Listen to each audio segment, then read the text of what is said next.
Hello everyone, welcome to RR academy Firozabad. तो चलिए friends, शुरू करेंगे हम आज की क्लास को। आज की क्लास में हम कराने वाले हैं प्रैक्टिस सेट नंबर 3। चलिए स्टार्ट करेंगे। ये जितने भी क्वेश्चंस हैं आज की क्लास में, वे सभी आपके परीक्षा पैटर्न पर आधारित हैं। इस तरीके से आपके एग्जाम में क्वेश्चन आएंगे, वही क्वेश्चन यहाँ पर सेट किए गए हैं। क्वेश्चन नंबर 1 देख लीजिएगा। दिया गया है which of the following adjective phrase. इस तरीके के क्वेश्चन आपके एग्जामिनेशन में देखने के लिए मिलेंगे। Adjectival phrase is correct for the adjective a kind man. आपके पास एक फ्रेज दिया गया है अ काइंड मैन, ये एडजेक्टिव है अ काइंड मैन। इसके लिए जो करेक्ट एडजेक्टिव फ्रेज है वो क्या हो जाएगा? दिया गया है काइंडली हर्टेड मैन, तो ये आपका नहीं होगा, इनकरेक्ट है। A man of kind hearted, ये आपका नहीं होगा, ये भी इनकरेक्ट है। A man with a kindly heart, this is the right answer. Option number C हमारा करेक्ट रहेगा अ काइंड मैन के लिए, ठीक है ना। अ काइंड मैन के लिए जो करेक्ट एडजेक्टिवल फ्रेज हो जाएगा a man with a kindly heart. Okay, right answer. आगे बढ़ते हैं। नेक्स्ट क्वेश्चन है which of the following is an adverbial phrase.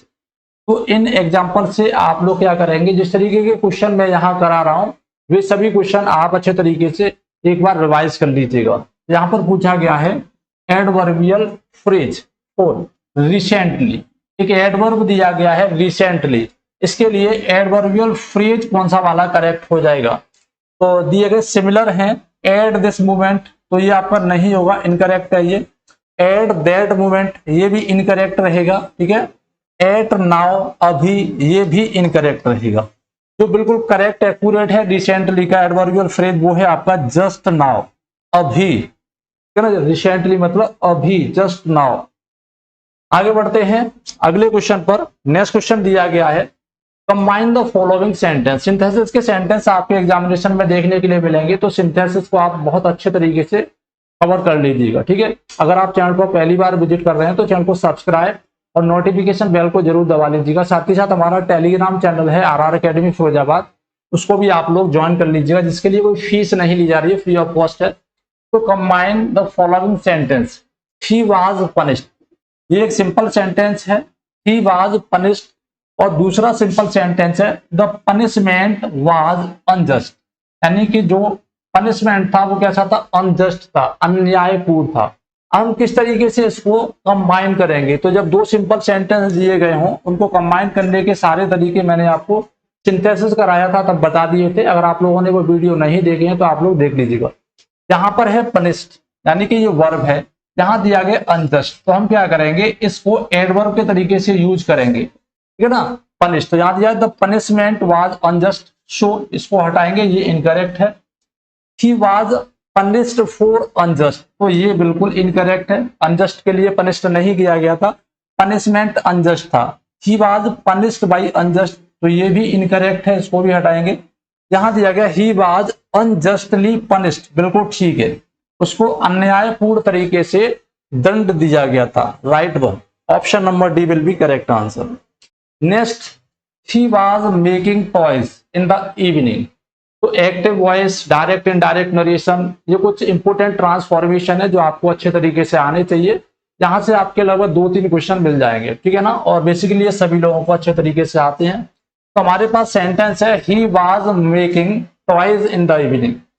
तो एक्टिव से पैसिव वॉइस बनाने के लिए क्या करना पड़ता है? जो ऑब्जेक्ट होता है उसको सब्जेक्ट बनाते हैं, सब्जेक्ट होता है उसे ऑब्जेक्ट बना देते हैं। कुछ बेसिक फॉर्मूले हैं जिनको हम अप्लाई कर देते हैं। तो ही यहाँ पर क्या है, सब्जेक्ट है, इसको उधर ले जाएंगे, ये ऑब्जेक्ट बन जाएगा, यानी क्या बन जाएगा, ये आपका हिम बन जाएगा। और यहाँ पर जो ऑब्जेक्ट है टॉयज, ये हमारा सब्जेक्ट बन जाएगा। अब according to this new subject हमें क्या करना पड़ेगा, वर्ब को यहाँ पर प्लेस करना पड़ेगा। यहाँ पर ही के अकॉर्डिंग वाज था, टॉयज के अकॉर्डिंग क्या हो जाएगा, वर्ब हो जाएगा। क्योंकि ये कंटिन्यूअस सेंटेंस है, तो कंटिन्यूअस सेंटेंस में हम क्या करते हैं, बीइंग लगा देते हैं। जो कंटिन्यूअस वर्ब होती है is, am, are, was verb, उसके बाद में बीइंग लगा देते हैं और मेन वर्ब के साथ थर्ड फॉर्म, यानी मेन वर्ब की थर्ड फॉर्म का इस्तेमाल करते हैं। तो टॉयज क्या हो जाएगा, टॉयज वर मेड। यहाँ पर वर्ब तो दिया गया बट यहाँ पर बीइंग नहीं है, इसलिए ये इनकरेक्ट हो जाएगा। टॉयज वुड दिया है, ये इनकरेक्ट हो जाएगा, ठीक है ना। टॉयज आर, आर दिया, ये इनकरेक्ट हो जाएगा। यहाँ पर है टॉयज वर बीइंग मेड, बिल्कुल ठीक है, ये आपकी V3 है, बीइंग लगा हुआ है, और were according to toys, this is the right answer. Toys were being made by him, ये हमने क्यों लगाया, क्योंकि यहाँ पर जो सब्जेक्ट था ही, इसको ऑब्जेक्ट बनाकर लाए, हिम लगा दिया, इन द इवनिंग, ठीक है, नोट करिएगा। नेक्स्ट क्वेश्चन नंबर 5 है, did the servant post those letters. इसको भी हमें पैसे बनाना है तो बहुत ही इजी है, कोई प्रॉब्लम नहीं होगी। इसमें हमें क्या करना है, सबसे पहले देख लेना है कि टेंस किसका है, तो ये हमारा पास्ट इंडेफिनिट टेंस है, डिड लगा हुआ है, यानी कि हेल्पिंग वर्ब से स्टार्ट हो रहा है, मतलब इंटेरोगेटिव सेंटेंस है, तो क्या करेंगे, इसको इंटेरोगेटिव ही बनाएंगे। अब हमें क्या करना, पास्ट का है तो उसकी पास्ट की हेल्पिंग वर्ब क्या हो जाती है, या तो वाज हो जाएगी या फिर वर हो जाएगी अकॉर्डिंग टू न्यू सब्जेक्ट। तो यहाँ पर क्या है, दोज लेटर्स।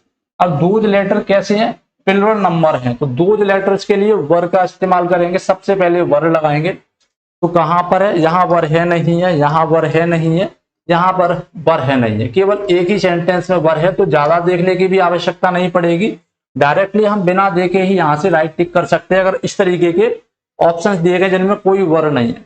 तो वर और उसके बाद में new subject, were those letters, ठीक है ना। और ये क्या है, पोस्ट, V3 कर दिया हमने, बना दिया पोस्टेड, किसके द्वारा, बाई द सर्वेंट, ये सब्जेक्ट है, इसको यहाँ पर ऑब्जेक्ट बना दिया और क्वेश्चन मार्क लगा दिया। याद रखना है, जब हम डायरेक्ट से इनडायरेक्ट बनाते हैं तो क्वेश्चन मार्क नहीं लगाते इनडायरेक्ट नरेशन में, बट एक्टिव से पैसे बनाते समय जो एक्सक्लेमेटरी साइन होता है, जो भी क्वेश्चन मार्क होता है, वो जैसा होता है वैसा का वैसा ही हम छोड़ देते हैं, याद रखिएगा, ठीक है, याद रखना इस चीज को। आगे बढ़ते हैं अगले क्वेश्चन पर। नेक्स्ट क्वेश्चन है, open your book, commendable sentence है, तो क्या करेंगे, इस तरीके के सेंटेंस है जिसमें कमांड दिया गया हो इंपेरेटिव तरीके से, ओपन योर बुक, तो लेट से स्टार्ट करेंगे, उसके बाद में जो सब्जेक्ट होगा, लेट योर बुक्स ओपन, ठीक है ना, तो let your books be open, बिल्कुल ठीक है, लेट, उसके बाद में जो सब्जेक्ट है वो योर बुक्स बन जाएगा सब्जेक्ट यहाँ पर, और वी लगाएंगे और वर्ब की थर्ड फॉर्म का इस्तेमाल करेंगे, that is one, option number ये हमारा करेक्ट रहेगा। क्लियर है, चलिए आगे बढ़ते हैं। Transform the following sentence into negative, इस तरीके के क्वेश्चन भी आपके एग्जामिनेशन में देखने के लिए मिलेंगे ट्रांसफॉर्मेशन के। वैसे तो ट्रांसफॉर्मेशन दिया गया है आपके सिलेबस में, बट ट्रांसफॉर्मेशन कोई छोटा मोटा टॉपिक तो है नहीं है, इसलिए आपको हर छोटे से छोटे और बड़े से बड़े ट्रांसफॉर्मेशन के तरीके को समझ लेना जरूरी है। तो यहाँ पर बहुत ही सिंपल तरीका है, क्या है, transformation of the following sentence into negative, हमें क्या करना है, नेगेटिव बनाना है। अब नेगेटिव वैसे तो आप बहुत अच्छे तरीके से बना सकते हैं, नोट लगा दो नेगेटिव बन जाएगा, बट जब बात ट्रांसफॉर्मेशन की आ जाए तो ट्रांसफॉर्मेशन का मतलब ये है कि सेंटेंस का स्ट्रक्चर बदल जाए बट उसका जो मीनिंग है वो चेंज नहीं होना चाहिए, ठीक है। तो यहाँ पर सेंटेंस दिया गया, Shastri was an honest man, Shastri एक ईमानदार व्यक्ति थे, ठीक है ना, ये सेंटेंस है। अब इसका जो मतलब है वो मतलब रहना चाहिए, और सेंटेंस में यानी नेगेशन नोट भी लग जाना चाहिए, चाहे उसके लिए हमें कुछ भी करना पड़े, चाहे बिलोंग शब्द का इस्तेमाल करना पड़े या कोई नई फ्रेज का इस्तेमाल करना पड़े, कुछ भी करना पड़े, बट उसमें नोट लग जाना चाहिए। तो क्या है, Shastri is not an honest man, तो नॉट एन ऑनेस्ट मैन कर देंगे, इसका मतलब ये है कि शास्त्री एक ईमानदार व्यक्ति नहीं है, तो ये तो वैसे ही गलत हो जाएगा। Shastri was not an honest man, इसका मतलब भी वही है कि शास्त्री एक ईमानदार व्यक्ति नहीं थे, तो ये भी गलत हो जाएगा, क्योंकि यहाँ स्पष्ट तौर पे दिया गया Shastri was an honest man, Shastri एक ईमानदार व्यक्ति थे, ठीक है। Shastri was not a dishonest man, that is one, ये हमारा करेक्ट आंसर है। यहाँ पर दिया गया है Shastri was not a dishonest man, Shastri एक बेईमान व्यक्ति नहीं थे। अब कोई व्यक्ति ये कहे कि वो बेईमान नहीं है, इसका मतलब ये है कि वो ईमानदार है, तो मतलब वही हो गया कि Shastri was an honest man, Shastri was not a dishonest man. मैंने कहा था कि अगर हमें कुछ नहीं मिल रहा है तो हम एंटोनियम्स का इस्तेमाल भी कर सकते हैं, मतलब बिलोंग शब्द का इस्तेमाल भी कर सकते हैं, नोट लगा देते हैं। आगे दिया गया है, transform the following sentence into negative, again हमको नेगेटिव सेंटेंस बनाना है। एवरीबॉडी वाले सेंटेंस आपके एग्जामिनेशन में बहुत ज्यादा देखने के लिए मिलेंगे, अगर इस तरीके के ट्रांसफॉर्मेशन वाले सेंटेंस आ जाते हैं तो दिया गया है एवरीबॉडी लव्स हिज कंट्री, हर व्यक्ति अपने देश से प्यार करता है।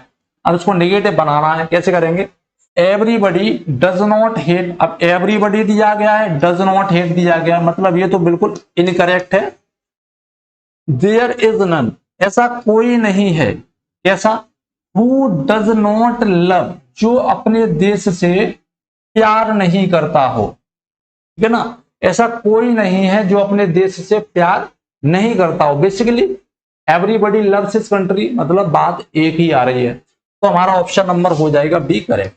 ठीक है, आगे दिया है नोबडी हेट्स, कोई भी व्यक्ति अपने देश से घृणा नहीं करता, मतलब साफ है, जब घृणा नहीं करता मतलब प्यार करता है, क्या हो जाएगा, एवरीबॉडी लव्स हिज कंट्री। मतलब हमारा ये हो गया कि ऑप्शन नंबर बी और ऑप्शन नंबर सी दो करेक्ट हैं। इसका मतलब ये है कि आंसर हमारा हो जाएगा ऑप्शन नंबर डी, जिसमें दिया गया ऑप्शन बी और ऑप्शन सी।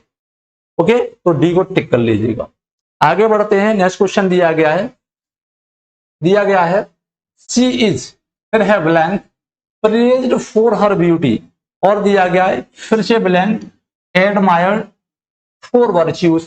तो यहां पर एक ही सब्जेक्ट है और एक ही सब्जेक्ट के लिए दो दो वर्ब का इस्तेमाल किया जा रहा है, मतलब एक व्यक्ति दो दो काम कर रहा है या एक ही व्यक्ति की दो दो क्वालिटी दिखाई जा रही है। मतलब हम क्या करते हैं, जब दो तरीके की क्वालिटी एक ही व्यक्ति के लिए है तो नॉट ओनली बट आल्सो का हम यूज कर देते हैं, तो डायरेक्टली हम आंसर दे देंगे not only but also.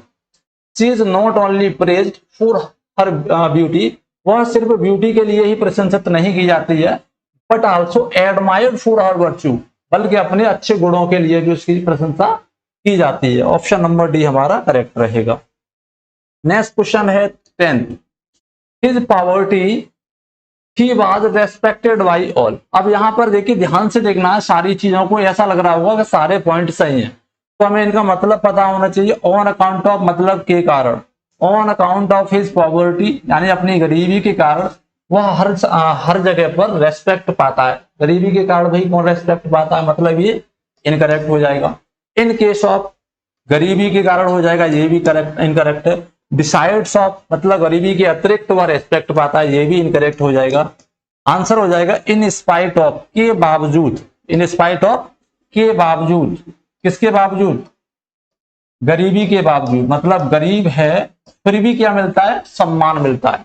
Option number D हमारा करेक्ट रहेगा। आगे बढ़ते हैं, fill in the blanks, you must space pay the bill at once, और फिर से खाली जगह है रिटर्न द गुड्स, मतलब सामान को या तो पे द बिल्स, या तो बिल पे कर दो या फिर सामान वापस कर दो। सिंपल सा सेंटेंस है। यहां दिया नेदर, नेदर के साथ में और नहीं लगता, नॉर लगता है, ठीक है, तो ये इनकरेक्ट हो जाएगा। वेदर और हो सकता है बट यहां पर शूट नहीं करेगा। यू मस्ट वेदर दिया गया, यू मस्ट वेदर पे द बिल एट वंस और रिटर्न द बिल, तो ये हमारा वैसे तो शूटेबल है बट हमें एक्यूरेट देखना है, that is option number C, either और एदर, और ये हमारा करेक्ट आंसर रहेगा। You must either pay the bills at once और रिटर्न द, क्या रिटर्न करना है, गुड्स, या तो तुम बिल पे करो या फिर सामान को वापस कर दो, ठीक है, एदर और। आगे बढ़ते हैं नेक्स्ट क्वेश्चन पे, choose the correct simple sentence. अब हमें ये ध्यान रखना है कि चूज क्या करना है, सिंपल सेंटेंस को चूज करना है दिए हुए ऑब्जेक्ट में से for the set of sentences. हमारे पास दो सिंपल सेंटेंस दिए गए, ही हैज 3 daughters और दिया है he wants to marry them. इन दोनों सेंटेंस को यानी कि कंबाइन कर देना, सिंथेसाइज करना है, उसके बाद में एक सिंपल सेंटेंस हमें फाइंड आउट करना है। तो देख लीजिएगा कैसे करेंगे। He wants to marry his daughters, वह अपनी पुत्रियों की शादी करना चाहता है। सेंटेंस तो सिंपल है बट इसका मतलब यानी ये कंबाइन नहीं किया गया, सेंटेंस तो सिंपल है। ही हैज 3 daughters, उसके पास 3 बेटियां हैं। एंड लगाया मतलब ये कंपाउंड सेंटेंस बन गया, तो ये वाला भी नहीं होगा।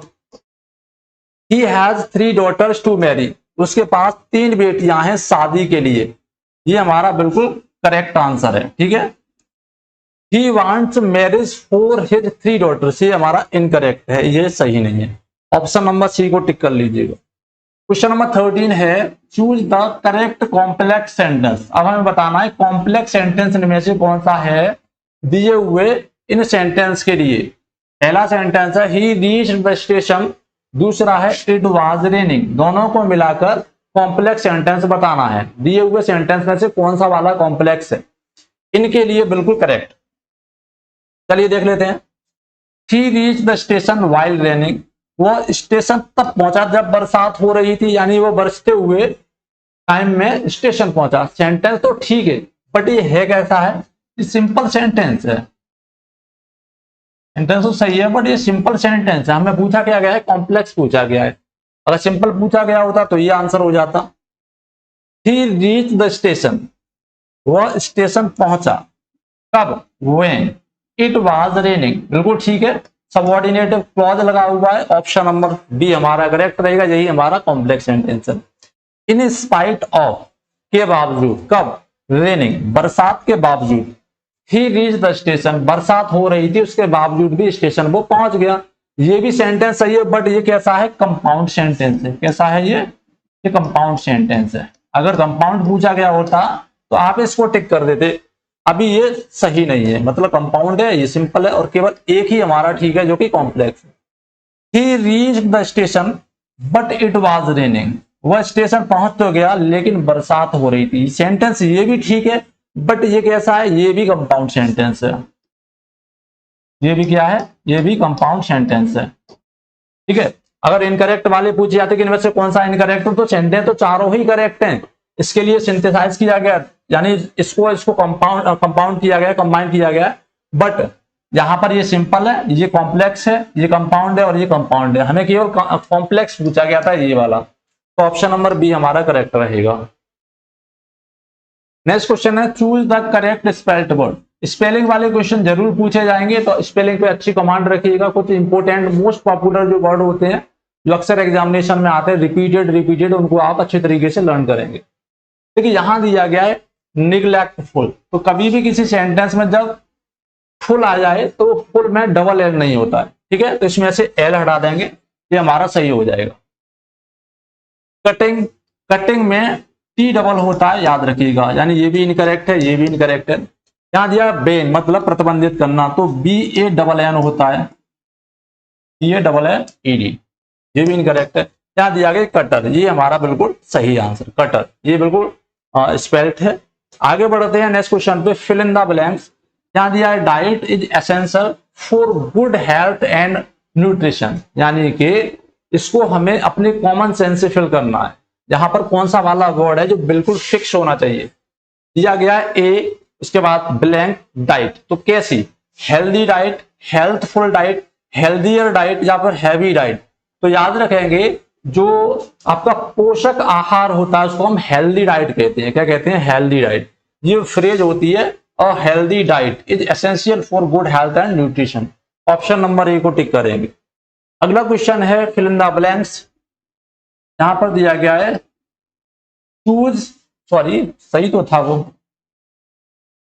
चीज has been known to be a very successful, फिर है खाली जगह, due to its strong smell and light colour, यानी कि जो चीज होता है उसको जाना जाता है बहुत ही सफलता पूर्वक।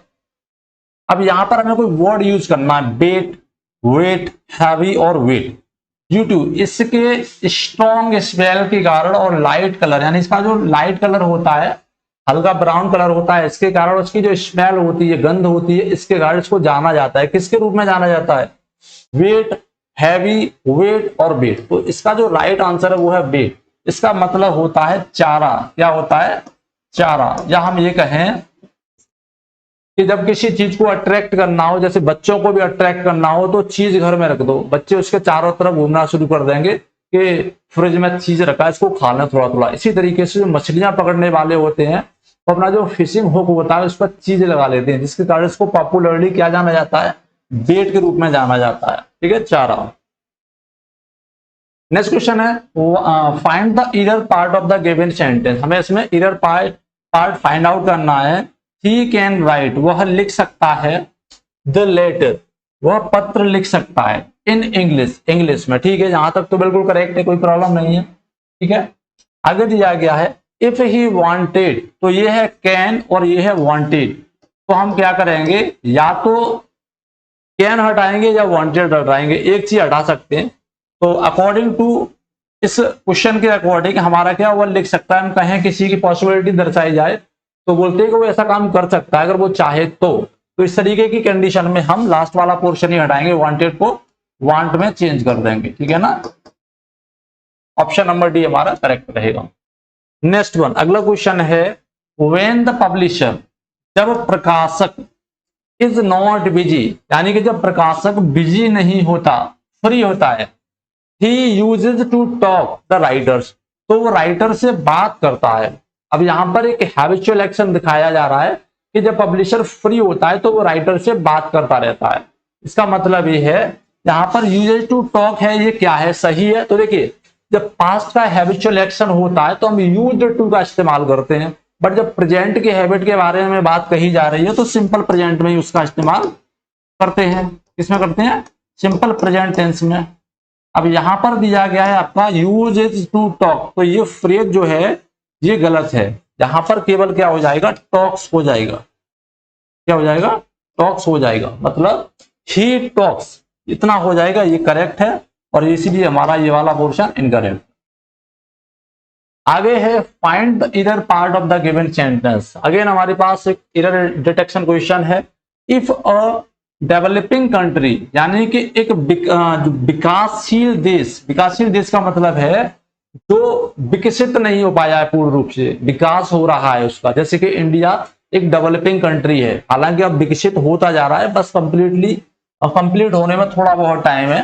तो if our developing country will become और डेवलप, अगर एक डेवलपिंग कंट्री डेवलप्ड होना चाहता है, सॉरी होगा, यहां पर है होगा, it has to attract foreign investor, तो कंडीशन दी गई है। यहां पर क्या है, मस्ट वाला जो काम है, मतलब चाहिए वाला, और टू वाला जो भाव है वो यहां पर हमें दिखाई दे रहा है। मतलब मैं ये कहूं कि अगर इस फैक्ट्री को ग्रोथ करना है तो इसमें मजदूरों की संख्या अधिक होनी चाहिए। मतलब if this factory is to growth, तो इसी तरीके से यहां पर हम करेंगे कि if a developing country is to, यहां पर हो जाएगा इज और टू बिकम, ठीक है ना। If a developing country is to become, ये मतलब हैज टू हैव टू वाला कंडीशन बन गया। हैज टू और हैव टू वाला जो कंडीशन, यानी जाना है, खाना है, आना है, ये वाला, यानी कि एक फैक्ट्री को, एक देश को, जो विकासशील देश है उसको डेवलप होना है, ये मतलब इसका हो गया। तो क्या हो जाएगा, तो इसको क्या करना पड़ेगा, it has to attract foreign investor, तो इसको फॉरेन इन्वेस्टर है उनको अपनी तरफ अट्रैक्ट करना पड़ेगा। जिस तरीके से यहां पर हैज टू का यूज किया गया है, यहां पर इज टू का इस्तेमाल हमने किया है, नोट कर लीजिएगा।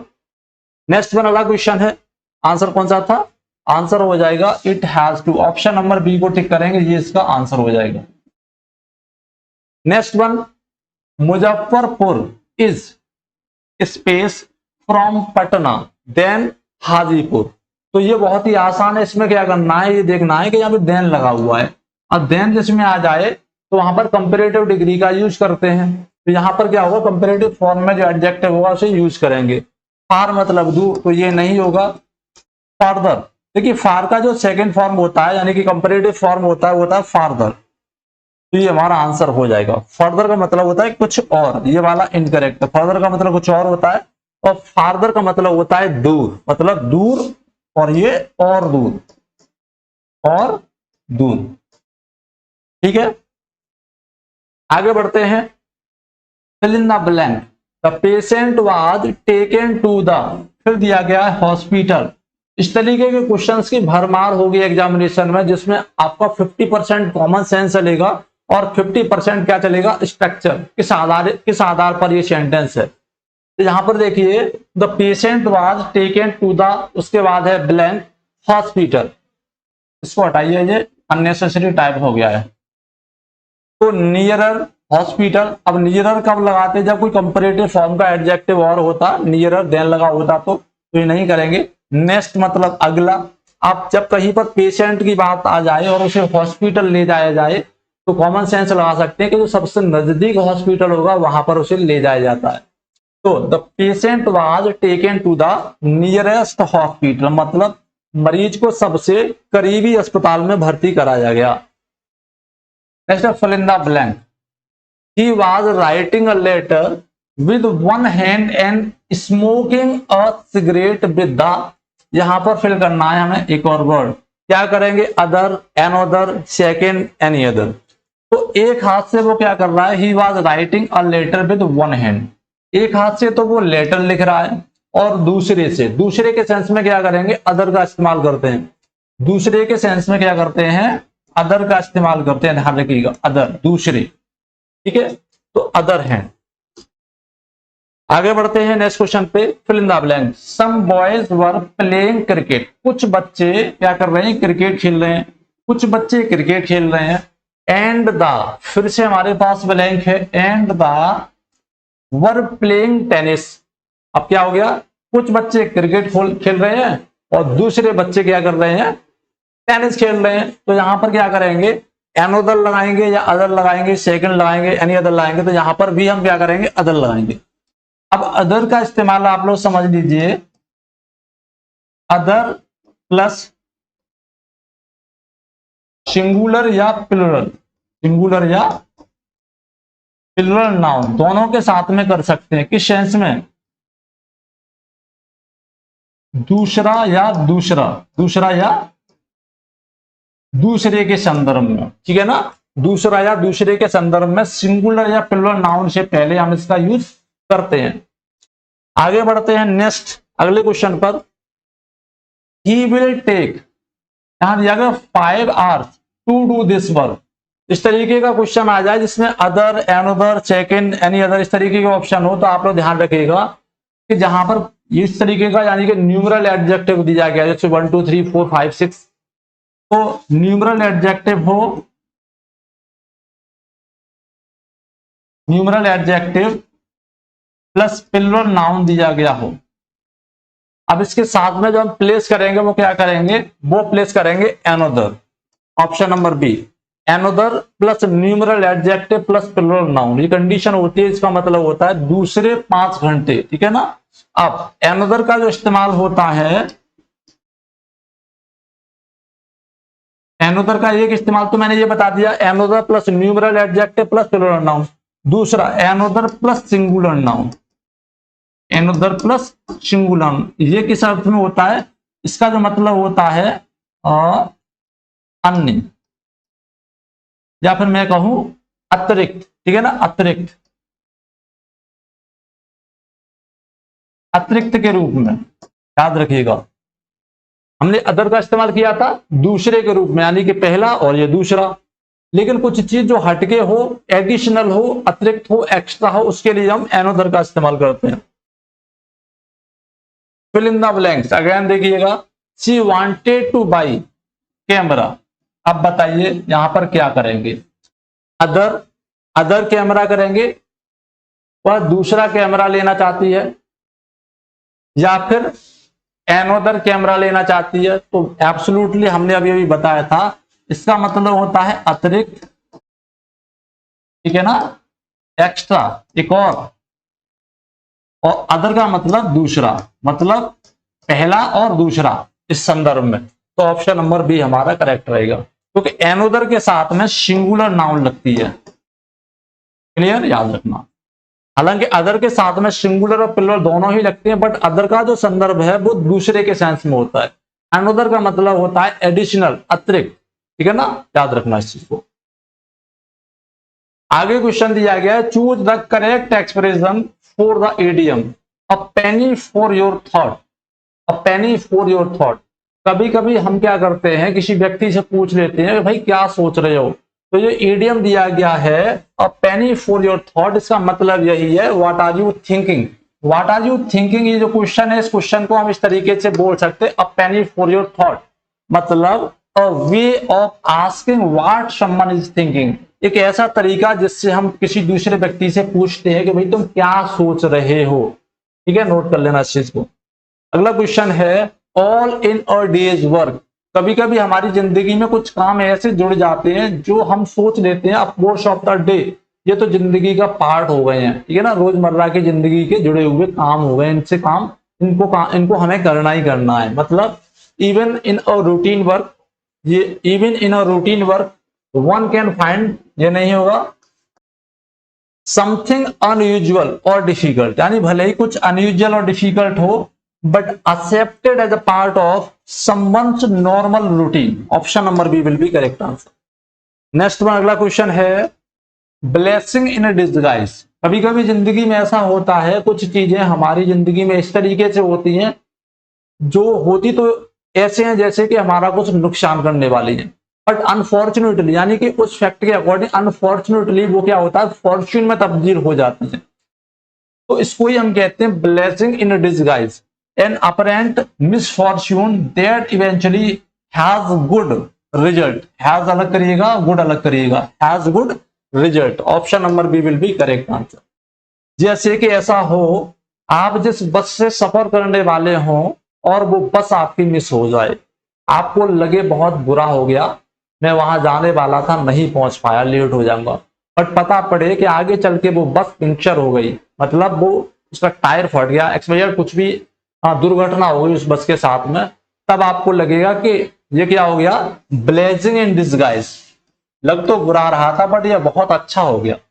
Option number B will be correct answer.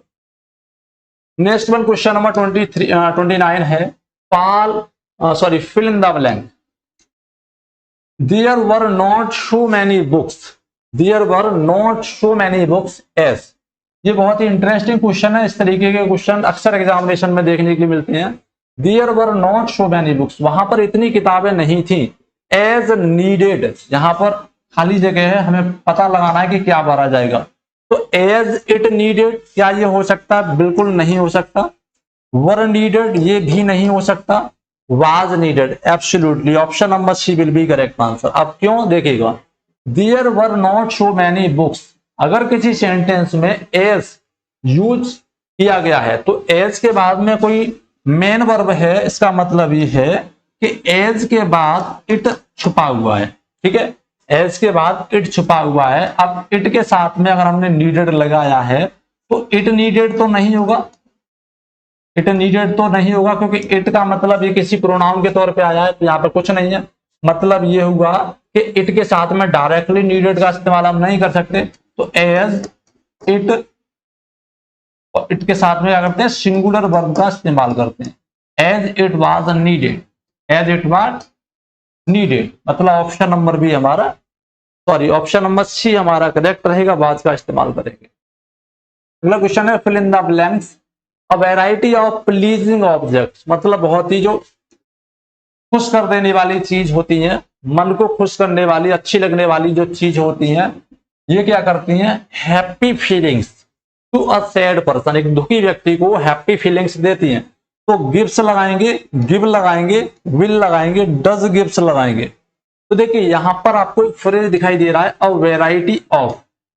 A variety of अगर कहीं पर आ जाए, इसको ध्यान रखिए, अ वैरायटी ऑफ, जिसमें अ लगा हुआ है, ए लगा हुआ, मतलब अ वैरायटी ऑफ प्लीजिंग ऑब्जेक्ट, कुछ भी हो जाए, तो यहां पर जो वर्ब लगाएंगे वो प्लूरल लगाएंगे, प्लूरल वर्ब लगाएंगे, ठीक है ना। लेकिन अ वैरायटी की जगह पे क्या हो जाए, द वैरायटी हो जाए, द वैरायटी हो जाए, तो ये जो वर्ब लगाएंगे ये कैसे लगाएंगे, तो सिंगुलर वर्ब लगाएंगे। मेरी बात को समझ लीजिएगा, यहां दिया अ वैरायटी ऑफ मतलब प्लूरल वर्ब लगेगी, तो क्या हो जाएगा, give. A variety of pleasing object give happy feeling to a sad person. अगर मैं यहां पे ये कर दूं the variety of pleasing objects, तो इसका मतलब हो जाएगा gives happy feeling to a sad person, ठीक है। तो आज की क्लास में इतना ही, फिर मिलेंगे नेक्स्ट प्रैक्टिस सेट के साथ में। तब तक के लिए चैनल को सब्सक्राइब करिएगा और वीडियो को लाइक शेयर करना मत भूलिएगा।